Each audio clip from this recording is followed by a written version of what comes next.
साहित्य निधि में आज प्रस्तुत कहानी का शीर्षक है नंदीग्राम के चूहे। लेखिका हैं मधु काकरिया। मधु काकरिया जी हिंदी साहित्य की नामचीन हस्ती हैं। हिंदी साहित्य के गौरव और गरिमा को बढ़ाने वाले समकालीन अग्रणी लेखकों में उनका स्थान है। प्रस्तुत है कहानी मेरी जुबानी। मैं हूँ सीमा सिंह। फूल को बिखरा देने वाली हवा कौन कहता है चलनी नहीं चाहिए। समूचा जंगल जला देने वाली आग कौन कहता है लगनी नहीं चाहिए। भवानी प्रसाद मिश्र जी की पंक्तियों के साथ कहानी आरंभ होती है। एक अजीब उदास शाम थी वो। अंधेरा आगे था, शाम पीछे। पांव आगे थे, मन पीछे। पहली मर्तबा उस शाम जिंदगी को और अपने होने को शिद्दत से महसूसा मैंने। एहसास की नर्म माटी के साथ ही साथ कंकड़ पत्थर भी झेले। जेल शायद पहली बार उस शाम मन में बसे इतिहास से निकलकर मेरे वजूद से जा चिपका। मेरी टाइलर के भारतीय जेलों के 5 साल के पृष्ठ आंखों के आगे फड़फड़ाने लगे। कॉमरेड शब्द के अर्थ उन्होंने जेल के भीतर रहकर ही तो जाने थे। क्या ऐसे कुछ अर्थ मेरी जिंदगी में भी शामिल होने वाले हैं? 20 मार्च 2007, नंदीग्राम का सोनाचूड़ा गांव। किसानों की खेती की जमीन का जबरन अधिग्रहण करने के विरोध में जब मुझे भी कृषि जमीन रक्षा समिति के बैनर तले आंदोलनकारियों के साथ धारा 144 को तोड़ने के आरोप में धर लिया गया और राजनीतिक कैदी की हैसियत से 2.5 दिन तक अलीपुर सेंट्रल जेल में ठूंस दिया गया, तो मेरे भीतर घबराहट से कहीं ज़्यादा उत्तेजना और रोमांच के तत्व थे। जाने कितनी फिल्मों में देखे जेल दृश्य, धारीदार पायजामे, जेल की सलाखें, काली भूरी जेल कोठरियाँ, चक्की पीसती औरतें, पत्थर तोड़ते कैदी, ताला खोलता संतरी, भगत सिंह की भूख हड़ताल, 26 साल जेल की काल कोठरी में बिताने वाले नेल्सन मंडेला, सब कुछ तिर तिर तैरने लगा। मेरे चारों ओर दृश्य ही दृश्य थे, तैरते, डराते, रोमांचित करते, और मैं उत्तेजित था इन काल्पनिक दृश्यों को वास्तविक आंखों से देखने के लिए। इस कारण पुलिसिया गाड़ी में सारे सफ़र के दौरान जहां मैं इतिहास में जी रहा था, मेरे संगी साथी पश्चिम बंगाल को किसी राजसी आधुनिका की तरह चमकता दमकता देखने की ख्वाहिश में जी तोड़ जुटे मुख्यमंत्री बुद्धदेव भट्टाचार्य की औद्योगिक नीतियों के नट बोल्ट खोलने में तल्लीन थे। बातों के टुकड़े रह रहकर मुझसे टकरा जाते, मेरी चेतना हिलडुल जाती। भीतर बाहर चला आता और बाहर भीतर। भीतरी आंच से सुलगती रेणु दी बोली, इनसे तो रॉबिन हुड सरीखे डाकू ही कहीं अच्छे थे, जो अमीरों की जमीन जायदाद लूट कर गरीबों में बांट देते थे। ये पायजामा कम्युनिस्ट तो। वे बात पूरी कर भी नहीं पाई थी कि उतावले अभिजीत ने बीच में ही झटक लिया उन्हें।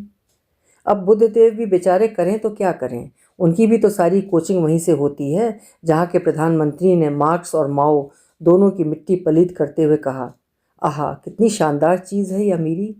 भाई जो भी कहो, सर्वहारा फकीरी से चुनिंदा अमीरी में प्रत्यावर्तन का अनुभव होता ही ऐसा है।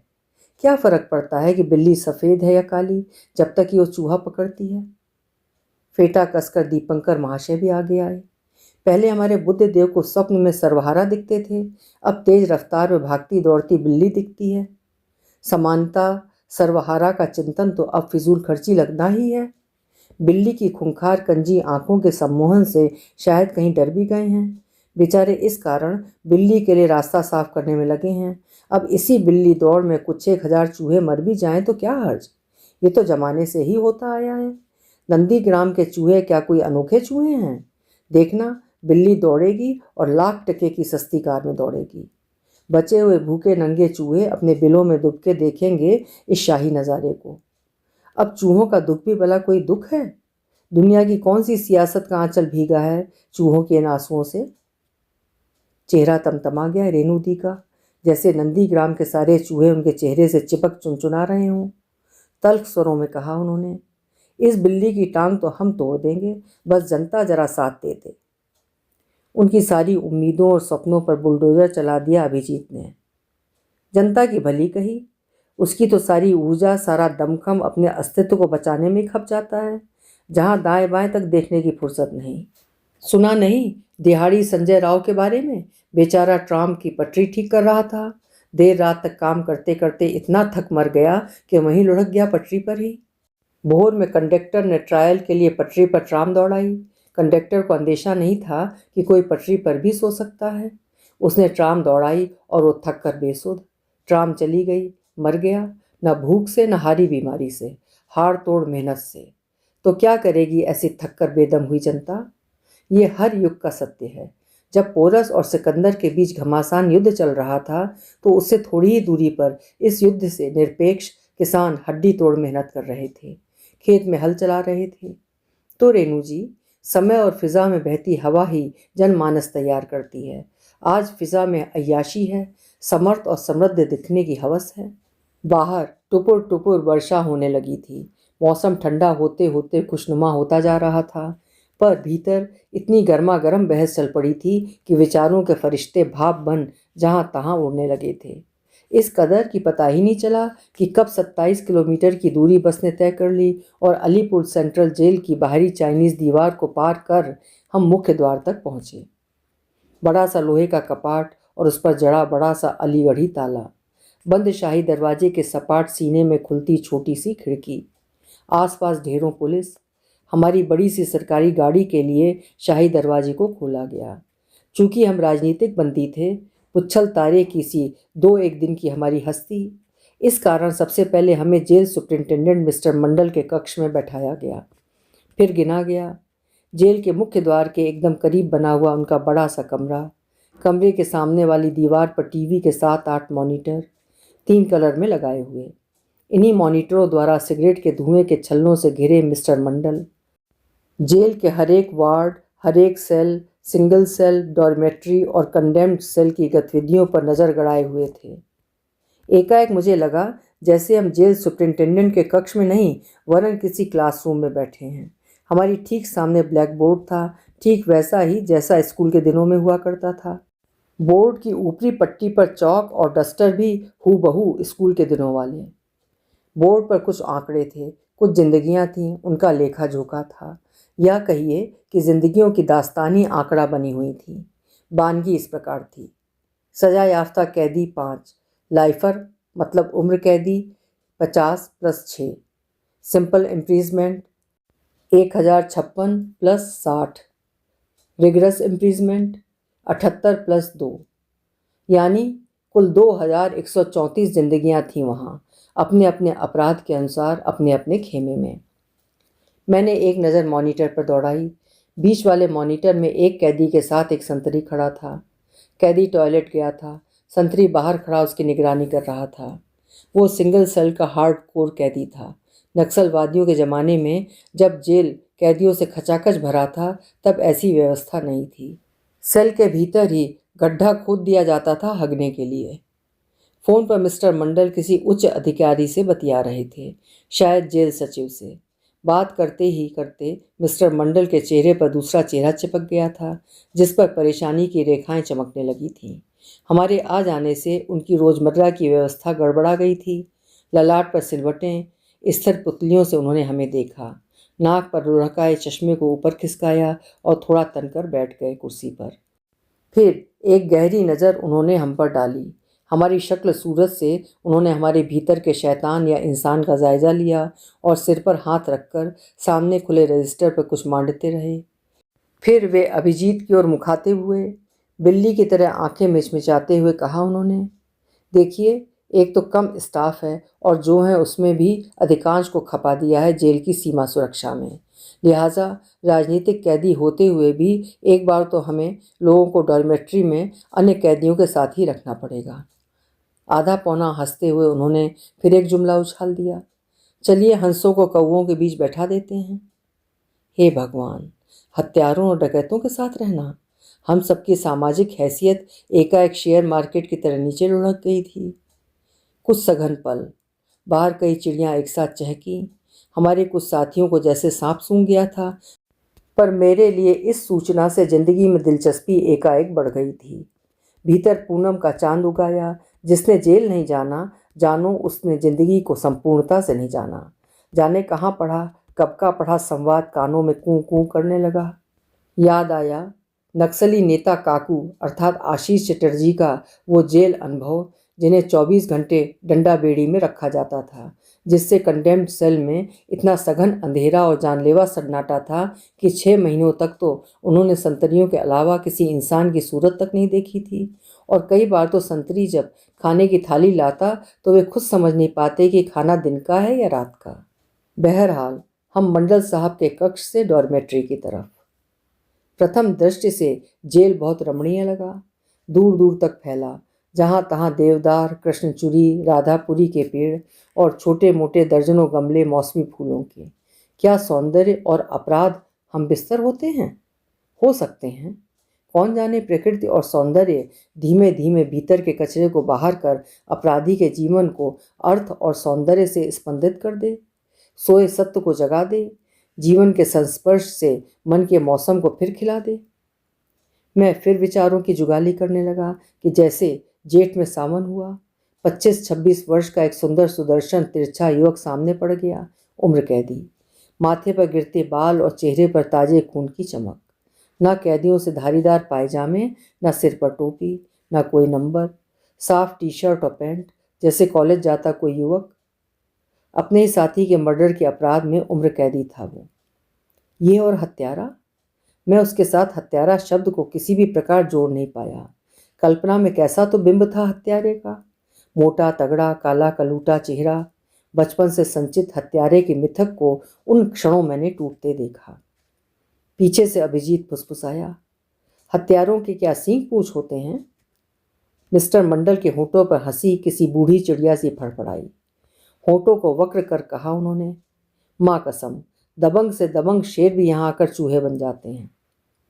मैं अनायास ही उस उम्र कैदी के चेहरे पर लिखी उस अदृश्य इबारत को पढ़ने की असफल चेष्टा करने लगा, जिसके चलते वो यहाँ आया था। भीतर के अजायब घर का वो कौन सा अंधेरा रहा होगा जिससे एकाएक सांप निकल आया होगा? खुदा मर गया होगा, शैतान जाग गया होगा, या फिर जिंदगी के टुच्चेपन से उपजी निर्ममता ने ही मार डाला होगा उसे। मैं उसके बीते वक्त के रेशे रेशे को थामने और सुलझाने में लगा था कि तभी विचारों के उलझे सुलझे धागों को फिर से एक झटका लगा। उसी समय शाम की घंटी बजी। घंटे भर का समय जो कैदियों के टहलने का होता है वो शेष हो चुका था। परिंदे वापस घोंसलों में लौटने लगे थे, सभी कैदी अपनी अपनी डॉर्मेट्री या बैरक या सिंगल सेल की ओर।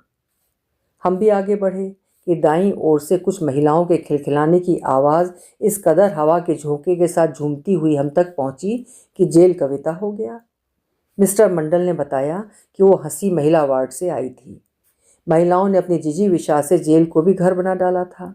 बहरहाल जेल के एकदम दूसरे कोने में बसी बड़ी सी हॉल नुमा डॉर्मेट्री का एक कोना दे दिया गया हमें। लगभग 80-90 कैदी, कई उम्र कैदी। देखकर विश्वास करना मुश्किल कि ये हत्यारों और संगीन अपराधियों का जमावड़ा है। एक विदेशी को देखकर मैं बुरी तरह चौंका। शताब्दियों का सम्मान बोध। अपने बेड के पास बैठा वो ट्रांजिस्टर सुन रहा था। उसे कस्टम वालों ने पकड़ा था। हर कैदी ने धरती को बहुत कम घेरा था। धरती का लगभग उतना ही टुकड़ा जिसमें अट जाएं उनका सिंगल बेड। कुछ कैदी गोल गोल घेरा बनाकर ताश खेल रहे थे, कुछ हल्ला कर रहे थे, कुछ के होने का कोई हल्ला नहीं था। एक कागज की नौका बनाकर अपने अकेलेपन से खेल रहा था। हर एक ने अपने अपने ढंग से अपनी ज़िंदगी को साध लिया था। हर बेड के नीचे कैदियों की छोटी सी गृहस्थी थी, जिसमें अमूमन खाने की एक एल्यूमिनियम की थाली, गिलास और एक दो कपड़े थे, कहीं कोई चादर या कंबल भी। किसी बेड के पास छोटा सा ट्रांजिस्टर तो कहीं बिस्लरी की प्लास्टिक की बोतल।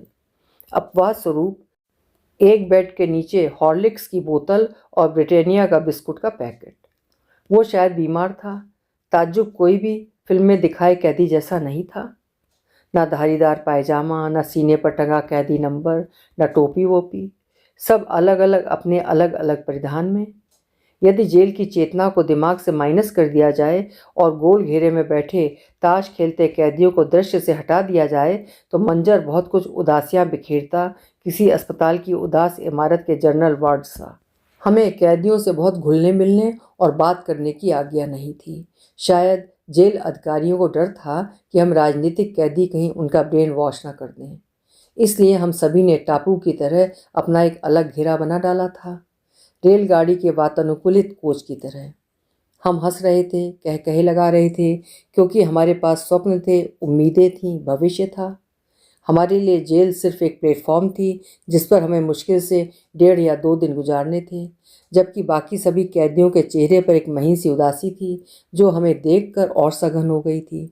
शायद हमें देखकर उन्हें अपने जेल पूर्व के जीवन की मधुर स्मृतियों ने बेचैन कर डाला था, जब उनके पास भी तितली सी आज़ादी थी, अपने घर का बिस्तर, अपने घड़े का पानी और अपने चूल्हे की रोटी थी।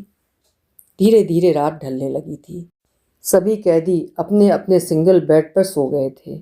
मैं नींद को रिझाने की चेष्टा में था, पर हवा में तैरती सीली सीली सी गंध, भिन्न भिन्न भिनभिनाते मच्छर और चूहों की खटर पटर मुझे सोने नहीं दे रही थी। मैं आंखें मूंदे आने वाले दिन के बारे में सोच रहा था कि एकाएक उनीदी चेतना किसी के पदचाप से चौकन्ना हुआ। क्या कोई मेरे करीब आ रहा है? हत्यारों और अपराधियों का ये जमावड़ा? क्या आवाज़ दूं मंडल को कि अभिजीत को? मैं उठकर बैठ गया। मैं हैरान, परेशान। गहरे सांवले रंग, बड़ी दाढ़ी और खिचड़ी बालों वाला एक अधेड़ सा युवक मेरे सिरहाने खड़ा मंद मंद मुस्कुरा रहा था। बाप रे, कहीं ये मुझ पर हमला? पर वो तो निहत्था था, थोड़ा उदास भी। क्षणांश में ही कौंधा। जब हम डॉर्मेट्री में घुस रहे थे, वो दरवाजे से सटकर बैठा हुआ था और बाहर निकलने को बेताब। तब मंडल ने उसकी ओर देखते हुए होठों को तिरछा करते हुए कहा था, एक ये है फन्ने खां, निश्चित फांसी थी पर बाल बाल बच गया। अजीब कैरेक्टर है, आधी रात को उठ उठकर अपने आप ही बतियाने लगता है तो कभी फूट फूट कर रोने लगता है। पर उसका अपराध? झिझकते हुए पूछा था मैंने। अपराध? उनकी मूछ का कोना फिर फड़का। किफ़ायती शब्दों में कहा उन्होंने। अपने ही मालिक को पत्थर फेंक कर मार डाला था उसने। आधी रात के सन्नाटे में उसे ऐन अपने सामने देख होश उड़ गए। घबरा गया मैं, कहीं गला ही ना टीप दे मेरा। क्या चिल्लाऊं कि तभी देखा वो वापस मुड़ रहा था। जाने भीतर क्या उमड़ा कि मैंने धीमे से कहा, सुनो। वो रुक गया। मैंने थोड़े ठंडेपन से कहा, क्या बात है? कुछ नहीं, नींद नहीं आ रही थी, सोचा आपसे बतिया लूँ। नींद नहीं आ रही है? पर क्यों? मैं तो नया हूँ, पर तुम लोग तो अभ्यस्त हो चुके हो इस माहौल के। मैंने उसके नींद नहीं आने का मजाक सा उड़ाया। उसने ठंडा सा जवाब दिया, नींद तो आई पर रात जितनी नहीं, नींद थोड़ी रात ज़्यादा है। क्या? नींद थोड़ी रात ज़्यादा? ये कैदी है या कवि? मैं सचमुच अवाक था। फिर भी मैंने उसे समझाते हुए कहा, देखो हम राजनीतिक कैदी हैं, हमें यहाँ जनरल कैदियों से बात करने की मनाही है। उसका चुचका चेहरा और सिकुड़ गया, होंठ टेढ़े हो गए। उपेक्षा से कहा उसने, अपराधी तो यहाँ सभी हैं, कोई बड़ा कोई छोटा, फर्क यही है कि बड़ा होना हगे पर बालू डाल देता है। क्या? मेरे भीतर कुछ पिघला। ध्यान से देखा उसकी ओर। शांत करुण चेहरा, दुबला पतला हड़ीला, बिना बटन की ढीली ढाली कमीज, उलझे अस्त व्यस्त बाल, पीलापन लिए धब्बेदार पायजामा, प्लास्टिक की चप्पल। शायद वो ऐसी इबारत थी जिसे उस दुनिया में कोई पढ़ने वाला नहीं था। वो आया था मेरे पास कि मैं पढ़ लूँ उसे। मैंने उसे बैठाया और बात शुरू करने की गरज से पूछा, डॉर्मेट्री का दरवाज़ा कब खुलता है? नहीं पता, टांगों को हिलाते हुए कहा उसने। नहीं पता? आप कितने सालों से यहाँ जेल में हैं? उसने दांत निपोरे और उंगलियों को जोर से चटकाते हुए कहा, यह जेल कहाँ है, ये तो मेरा देश है। इस देश के भीतर ढेर सारे दरवाजे हैं और हर दरवाजे के भीतर अलग अलग दुनिया है। अच्छा, आप इस देश में कब से हैं? मैंने उसकी बकवास पर विराम लगाते हुए पूछा। उसने उंगलियों पर कुछ हिसाब लगाया और जम्हाई लेते हुए फूंक फांक की भाषा में कहा, 11 महीने 3 सप्ताह 6 दिन और 8 घंटे। हे भगवान, मैंने माथा पीट लिया। तो भी नहीं पता कि दरवाज़ा कब खुलता है? क्या आपको बाहर निकलने की बेताबी नहीं होती? मैं तो बाहर ही रहता हूँ, दरवाजे तो मन के भीतर होते हैं। क्या? मेरी दिलचस्पी ने एकाएक उछाल मारी। आदमी अभी तक मुझे सिरफिरा लग रहा था, अब एकाएक उसका कद बढ़ गया था। आप किस अपराध में हैं यहाँ? मैंने फिर पूछा। अपराध? मैंने कोई अपराध नहीं किया। उसकी आंखों के चाकू ने खरोंच दिया मुझे। हाँ, मैंने एक सुअर को मारा था। वो फिर संजीदा हो कहने लगा, नहीं सर जी, मैं गलत बोल गया। सूअर तो धरती की गंदगी को सफाचट करता है, फिर सूअर देखने में सूअर लगता है, वो किसी को धोखा नहीं देता। मैंने जिसे मारा वो तो धरती पर गंदगी फैला रहा था, पर देखने में वो सूअर नहीं सुदर्शन लगता था। दरअसल मैंने एक नरभक्षी को मारा। मैंने एकाएक पूछा, आपका नाम? उसने कुछ जवाब नहीं दिया, बस दाहिने पैर के अंगूठे से जमीन को खुरचता रहा। मैंने पूछा, आपका नाम? कैदी नंबर 411 है। शब्द शब्द को चबाते हुए और गले पर जोर डालते हुए कहा उसने। 40 को छूती उम्र, सब कुछ साधारण, बेहद साधारण, मझोला कद, ढीला पड़ता चेहरा, पर उसकी आंखों से अजीब सम्मोहन झड़ता था। बात को आगे बढ़ाते मैं फिर पीछे लौटा। आप कह रहे थे कि आपने एक नरभक्षी को मारा? हाँ, नरभक्षी को मारा, वो बोला, और उससे ज़्यादा उसकी आंखें बोली। क्या नरभक्षी होते हैं? मेरे जानते तो ये सिर्फ परियों की कहानी में ही होते हैं। क्यों नहीं होते हैं? मैंने देखा है, ठीक वैसे ही जैसे आपको देख रहा हूँ। अंतर यही है कि पहले वे दिखते थे, उनका चेहरा कुरूप होता था, उनको देखकर घृणा जागती थी, वे खालिस मांस खाते थे, पर अब उनके खाने और दिखने का तौर तरीका भी बदल गया है। अब वे दिखते हैं खूबसूरत, भ्रम देते हैं सुगंध फैलाने का, पर खाते हैं सह प्राणियों का सारा सत्य। एकाएक वो उत्तेजित हो उठा था, शांत जलाशय से उफनती नदी बन गया था। मेरा माथा चकरा गया। क्या माजरा है? एक बार तो शक भी हुआ कि कहीं वो मुझे फंसा तो नहीं रहा। मैंने गौर से देखा उसकी ओर, पर वैसा कुछ भी नज़र नहीं आया मुझे उसके चेहरे पर जो उसे दुष्टता के लिए उकसाए। यदि कुछ था, उन आँखों में तो चमकती हुई एक सच्चाई थी। यदि कुछ था उस चेहरे पर, तो एक ठहराव था, एक महीन सी उदासी, एक थकान, एक ऊब। बात करते करते वो कभी अपने में डूब जाता तो कभी अतीत में खो जाता था। मैं उठने लगा कि उसने फिर बैठा लिया मुझे। मैं प्रश्नाकुल हो उसकी ओर देखने लगा कि होठों पर जीभ फेरते हुए उसने कहा, मैंने फिर गलत कहा सर। दरअसल मैंने एक नरभक्षी नहीं, वरन एक डलिया फूल को मिटाया था। आपने जिसे भी मारा हो, मुझे अब कोई दिलचस्पी नहीं। आधी रात के गहन सन्नाटे में जाने कैसा तो डर मेरे भीतर रेंगने लगा था कि मैं उसे भगाकर वापस अपनी सुरक्षा के घेरे में लौटने को व्याकुल हो उठा कि तभी उसने याचना भरे स्वर में कहा, बस आखिरी बात सुन। बोलते बोलते उसका गला अवरुद्ध हो गया था और एकाएक जैसे उसके भीतर से एक दूसरा कैदी निकल आया हो, बेबस, बेहद उदास और गमगीन, जिसकी चरम लाचारी और यातना से पुते चेहरे को देखकर मेरे डर की स्वाभाविक मृत्यु हो गई। मैंने गौर से देखा, वो हल्के से कांप रहा था। उसकी आंखों की कोर पर आंसू ठिठके थे और वो युद्ध कर रहा था उन आंसुओं से। मैंने उसके कंधे पर हाथ धरा तो वो ढह गया, निःशब्द रोता रहा। बोलने की चेष्टा में वो गो गो सा कुछ कहने लगा कि तभी दाहिने हाथ का बेट चिल्लाया, आवाज शुरू हो गई छे, चुप कर, घुमेते पारछीना। अर्थात फिर शुरू हो गया, चुप कर, सो नहीं पा रहा। मैंने अपना बेड छोड़ दिया और उसे लेकर कोने की तरफ खिसक गया। होंठों पर जीभ फेरते हुए फिर कहने लगा, सर जी, आपने देखे हैं डलिया फूल? नहीं सर जी, पहले नहीं होते थे, अब होते हैं। अब होने लगे? क्या मतलब? फूल तो प्राकृतिक होते हैं। मैं फिर झल्लाया। बात का सिर पूंछ कुछ भी पल्ले नहीं पड़ रहा था और ये था कि बाउंड्री लाइन पर ही अड़ा था, आगे बढ़ने का नाम ही नहीं। नहीं सर जी, ये पूरी तरह प्राकृतिक नहीं होते, इनमें मानव बुद्धि भी लग जाती है। इस कारण ये प्राकृतिक फूलों से बहुत बड़े आकार के होते हैं। प्राकृतिक फूल छोटे छोटे लगभग एक आकार के होते हैं। हाँ तो सर जी, मैंने एक बार देखा एक गमले में बहुत मोटा सा इकलौता डलिया फूल। जी, मैं कॉटन मिल से ऑफिस जा रहा था, वहीं देखा था मैंने। मुझे ताज्जुब हुआ। मैंने माली से पूछा, इतना मोटा डलिया फूल, ये इतना मोटाया कैसे? मैंने तो छोटे छोटे डलिया फूल ही देखे थे अब तक।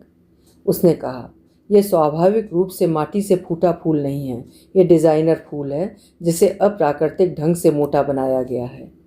मैं गोबर गणेश उसकी तरफ ताकता रहा। उसने फिर समझाया, देखो, मैं गमले में बीज डाल देता हूँ, स्वाभाविक है कई बीज अपनी जड़ों सहित अंकुरित होते हैं। मैं सिर्फ एक फूल की जड़ को छोड़कर बाकी सभी फूलों की जड़ों को काट देता हूँ, जिससे वे अंकुरित होने से पहले ही दब जाएं। इससे होता ये है कि बाकी फूलों के हिस्से की खाद, धूप, पानी भी इस अकेले फूल को मिल जाती है, जिससे इसका आकार बड़ा होता जाता है। मैंने हैरान होकर कहा, तुम ऐसा क्यों करते हो? माली ने कहा, सुंदर लगते हैं। और तभी मेरी निगाह उस फूल को सहारा देने के लिए गमले में लगाई गई बांस की खपच्ची पर पड़ी।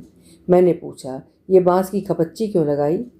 माली ने जवाब दिया, मूर्ख, ये भी नहीं जानते कि इतना मोटा फूल अपने बलबूते इतनी पतली टहनी पर कैसे टिका रहेगा? इसको सहारा देने के लिए खपच्ची लगानी पड़ी। तो सर जी, जिस दिन मैंने डेलिया फूल की सुंदरता का रहस्य जाना, मानो दुनिया भर की सुंदरता का रहस्य मेरे सामने खुल गया। आज का ये विकास पैटर्न उस एक क्षण में मेरे सामने पूरी तरह कौंध गया। सारे पर्दे फट गए। मनुष्य द्वारा निर्मित इस सुंदरता की नींव में कितने आंसू, अपमान, कुरूपता और हिंसा भरी पड़ी है, क्या बताऊं सर जी। एकाएक उसे खांसी का जबरदस्त दौरा पड़ा। मैं घबरा गया, कहीं दूसरे कैदी जाग न जाएं। वो भी शायद सजग था और मुंह दबा दबा कर खांस रहा था। मैं अधीर हो उठा। कौन जाने मंडल को कोई रिपोर्ट ही कर दे, या कहीं मंडल ही कहीं से प्रकट हो जाएं और अपनी मूँछों को ऐंठते हुए कहें, हो गई आपके ब्रेन वॉशिंग शुरू। और ये है कि गढ़ता ही जा रहा है रूपक एक के बाद एक। मैं उठने को हुआ कि उसने मेरी कमीज का छोर पकड़ लिया। बस सर जी, अब इस रामायण का ये अंतिम अध्याय जानो। शायद वो अब उस बिंदु पर था जहाँ उसके मन के मनोमलबे के नीचे दबा मोहनजोदड़ो सिर उठा चुका था। वहाँ से लौटकर आना उसके लिए अब संभव ही नहीं था। वो फिर अपने प्रवाह में बहने लगा था। हाँ तो सर जी, मैंने जिसे मारा एक डेलिया फूल था। फ़र्क बस इतना था कि वो डेलिया फूल किसी गमले में नहीं, वरन हमारे कॉटन मिल में था। उसकी तोंद हमारे खून और कलेजों के कतरों से फूली हुई थी।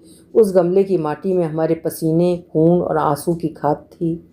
उसकी खपच्चियाँ उसके अंगरक्षक थे, जो उसे सहारा देकर उसकी बड़ी सी गाड़ी से उसे उतारते। वो इतना गोल मटोल था कि ज़मीन पर गिरी चीज़ तक को नहीं उठा सकता था। पर तुमने उसे मारा क्यों?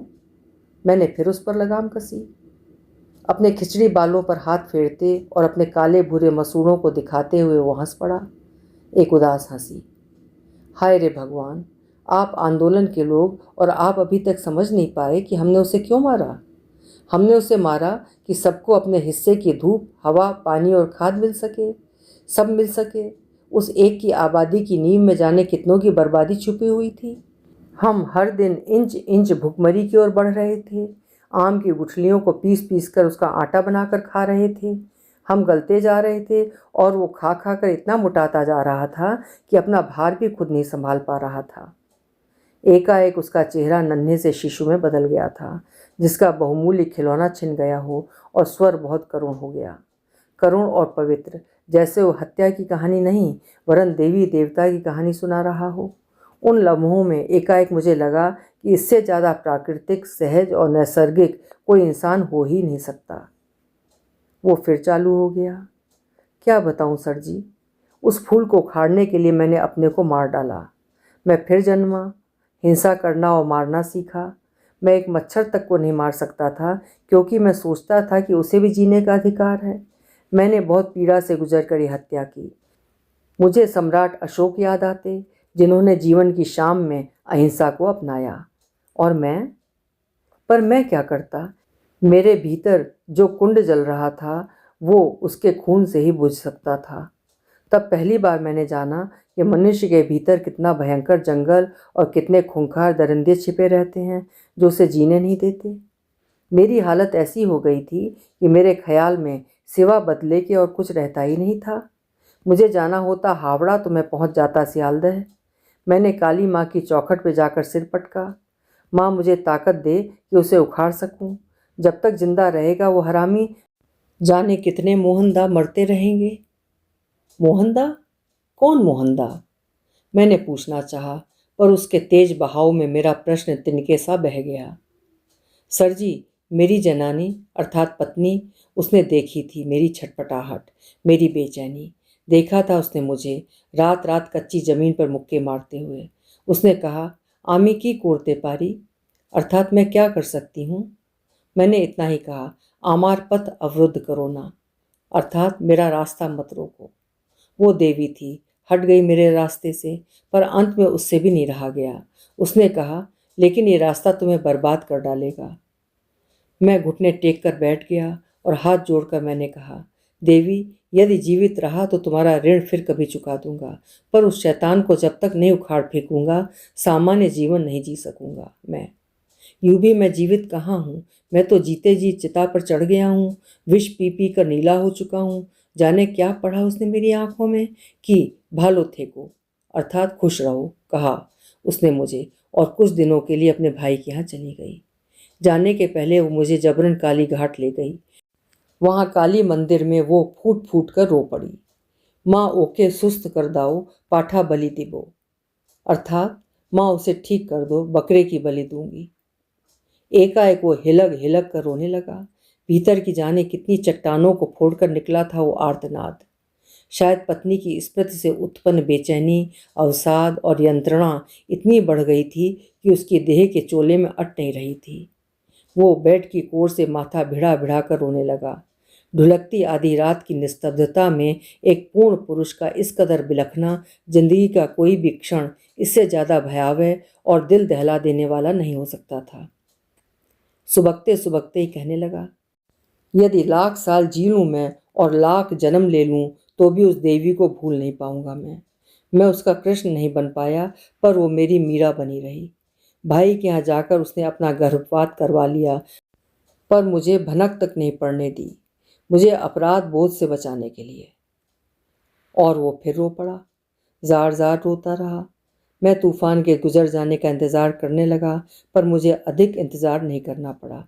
शीघ्र ही बाढ़ का पानी उतरा, वो सुस्थिर हुआ, लेकिन अब उसमें वो तेजी नहीं रह गई थी, शिथिलता छा गई थी उस पर। भारी गले से इस बार उसने सिर्फ इतना ही कहा, आप ही बताइए, दुनिया को इतना खराब किसने बनाया कि चाह कर भी कोई यहाँ अच्छा नहीं रह सके। वो मेरी ओर देखने लगा। शायद उसे उम्मीद थी कि मैं चूंकि आंदोलनकारी हूँ, राजनीतिक कैदी हूँ, इस कारण मेरे पास उसके सवाल का जवाब होगा। पर मैं क्या जवाब देता? खुद मेरी आंखों के सामने नंदीग्राम के मरते किसान, दीवारों पर लगे गोलियों के निशान, जमीन पर बहता खून, फायरिंग करती पुलिस, दौड़ते भागते स्त्री पुरुष, गोलियों की धाएं धाएं, सब कुछ आंखों के आगे तिर तिर तैरने लगा। जाने कितनी बार अपने से ही पूछा था मैंने, दुनिया इतनी खराब क्यों है? बहरहाल हल्की नरम भोर होने लगी थी। आसमान के तारे ओझल हो चुके थे। कैदी नंबर 411 अपने बेड पर लौट चुका था।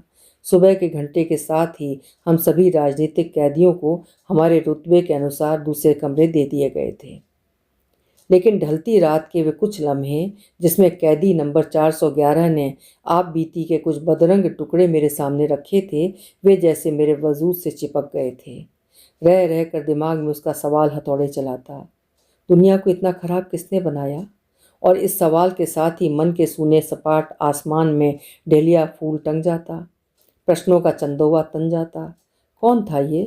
कौन था वो डेलिया फूल? सिर्फ उसका मालिक? क्यों मारा इसने उसे? उफ, ये दुनिया सचमुच कितनी भयावह होती जा रही है, जिसने एक मासूम और पवित्र आत्मा को हत्यारा बना डाला। एक पवित्र शुरुआत का ऐसा खूनी अंत। सवाल पर सवाल, चाह कर भी अपनी जिज्ञासाओं पर ढक्कन नहीं लगा पाया मैं। आखिर खतरा उठाकर भी पूछ लिया मैंने मिस्टर मंडल से। नहीं, कोई भूमिका नहीं, सीधा ही मुद्दे पर आ गया था मैं। मिस्टर मंडल, मैं जानने को मरा जा रहा हूँ कि कैदी नंबर 411 ने अपने मालिक की हत्या क्यों की थी। वो तो एक मच्छर तक नहीं मार सकता था। तुरंत सुलगी बोरसी से वो भभके, तो एक ही रात में लपेट लिया उसने आपको भी।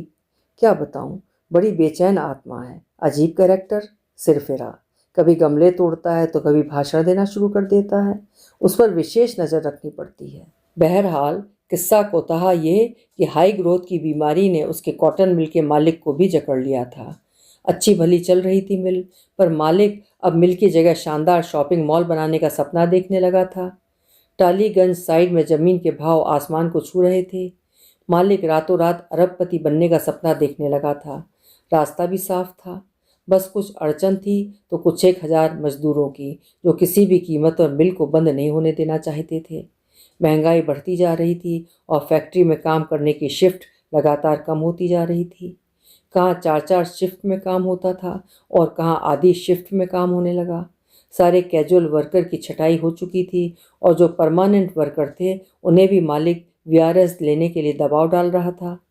मालिक ने ट्रेड यूनियन के नेता मोहन दा को खरीदने की बहुत चेष्टा की, पर वो अलग ही माटी का था। उसने चुनौती दी, मिल को जानबूझकर घाटे में दिखाया जा रहा है, हमें मिल दो, हम इसे फ़ायदे में चलाकर दिखा देंगे। मालिकों ने एक बार उसे अकेले में भी बुलाया, पर वहाँ भी उसने साफ कह दिया, जब तक हमारी सांस चलेगी मिल चलेगी। तो मालिकों ने उसकी सांस ही रोक दी, मरवा डाला उसे। कहते हैं कि मिल के अंदर ही शिबू मतलब कैदी नंबर 411 और मोहनदा लंगोटिया यार थे। शुरू में मजदूरों ने शिबू की अगुवाई में मोहनदा की हत्या के विरुद्ध केस भी चलाया, पर भारतीय कानून व्यवस्था में अपराध करना गुनाह नहीं है। गुनाह था सबूत, प्रमाण। प्रमाण कुछ भी नहीं जुटा पाए श्रमिक। पुलिस, कानून सब मालिक के खरीदे हुए। इस कारण मुकदमा फुस हो गया और मजदूर हार मान गए। पर यह बंदा डटा रहा। मोहनदा की हत्या ने इसके भीतरी सर्किट को ही बदल डाला था। उसकी आंखें अंगारा बन गई थीं। उसने मालिक से बदला लेने के लिए शराब पीनी शुरू की। कई बार शराब में धुत होकर वो फैक्ट्री चला आता। उसे 2 बार वार्निंग दी गई, फिर निकाल दिया गया। शुरू शुरू में मिल मालिक को खटका था कि शिबू बदला ले सकता है। इस कारण वो इंडिया में बहुत कम रहता, और रहता भी तो मिल बहुत कम आता।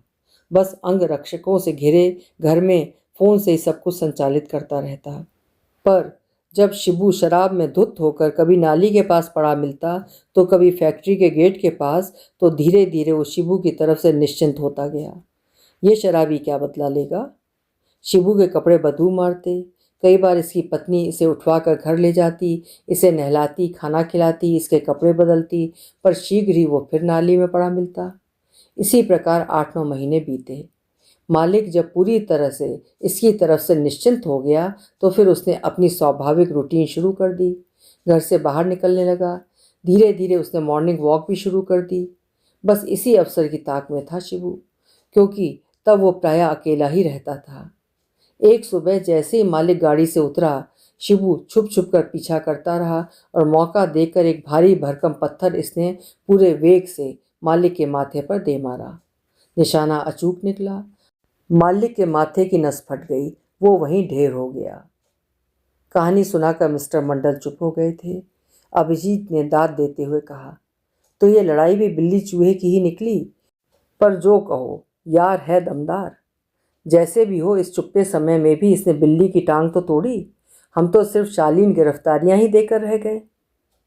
अगले 1.5 दिन बाद हम सबको छोड़ दिया गया, लेकिन उन 1.5 दिनों में ही जाने कितनी पृथ्वियां और आसमानों को पार कर चुका था मैं। जाने कितनी बार काटा और छीला जा चुका था मैं। चला चली की वेला में मिस्टर मंडल से इजाज़त लेकर फिर मिला मैं शिबू से। शांत था वो उन क्षणों, अपनी आंतरिक निजता में कैद। कुछ भी नहीं था उसमें, न सुख न दुख, न आवेग न गति, न स्वप्न न आकांक्षा। मुझे लगा यही उपयुक्त समय है मेरे आखिरी सवाल का। पूछा मैंने, जेल से छूटकर क्या करोगे शिबूदा। वो चौंका शिबूदा सुनकर। उसकी आंखें नम हुईं, पानी में भीगे खेत सी। चेहरे पर उदासी के बादल लहराए। अपने में खोया खोया डूबती आवाज़ में कहा उसने, श्यामली तो चली गई, वो रहती तो उसका ऋण उतारता। इस निष्प्राण काया की अब तो एक ही साध बची है, उन मालियों को उखाड़ फेंकना जो सींचते हैं ऐसे डेलिया फूलों को। मैं चौंका, इस ठंडी भुस माटी में इतनी ज्वाला। मैं पूछना चाहता था, पत्नी कैसे गुजरी। क्या अंतिम समय में वो था पत्नी के पास कि तभी मेरी नज़र उसकी आंखों की तरफ उठी। कौड़ी की तरह बाहर निकली उसकी आंखों में मुझे वैसे ही नुकीले हथियार और दहकते अंगारे दिखे जैसे देखे थे मैंने नंदीग्राम के चूहों की आंखों में। अभी आप सुन रहे थे मधु काकरिया जी की लिखी हुई कहानी नंदीग्राम के चूहे।